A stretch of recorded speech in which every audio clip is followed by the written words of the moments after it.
Notre vaisseau de l'imaginaire part en mission, non pas vers un monde en particulier, mais vers une région vide de l'océan interstellaire. Pourquoi là-bas? Venez avec moi. Nous partons pour un endroit situé à 80 milliards de kilomètres du Soleil.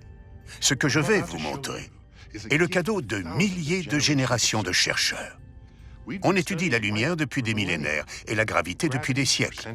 Au cours de ses travaux, Einstein avait notamment compris que l'une pouvait affecter l'autre. La façon dont la gravité courbe la lumière permet de transformer n'importe quelle étoile, y compris la nôtre, en une sorte de lentille pour un télescope cosmique de 80 milliards de kilomètres de long. Nos télescopes spatiaux actuels les plus puissants voient les planètes d'autres soleils comme de minuscules points. Un télescope cosmique nous donnerait des images détaillées des montagnes, des océans, des glaciers et peut-être même des villes de ces planètes.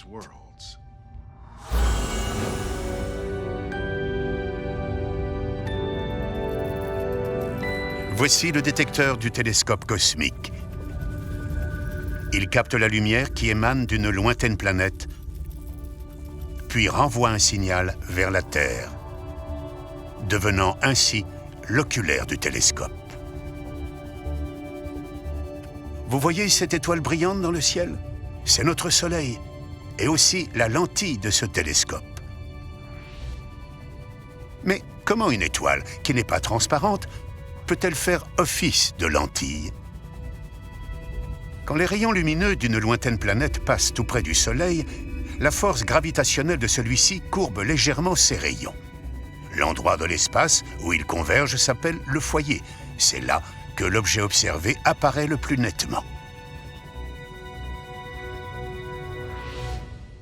Que peut-on voir dans un télescope de 80 milliards de kilomètres de long? Pratiquement tout ce qu'on veut. Le meilleur télescope de Galilée pouvait grossir 30 fois une image, c'est-à-dire qu'il voyait Jupiter, par exemple, 30 fois plus près. Notre télescope cosmique peut faire apparaître les objets 100 milliards de fois plus près, et on peut l'orienter dans presque toutes les directions. Le détecteur de lumière pivote à 360 degrés autour du Soleil.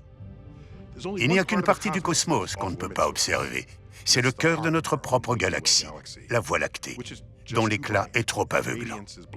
Mais avec ce genre de télescope, beaucoup de choses jusqu'ici hors de portée seraient alors visibles.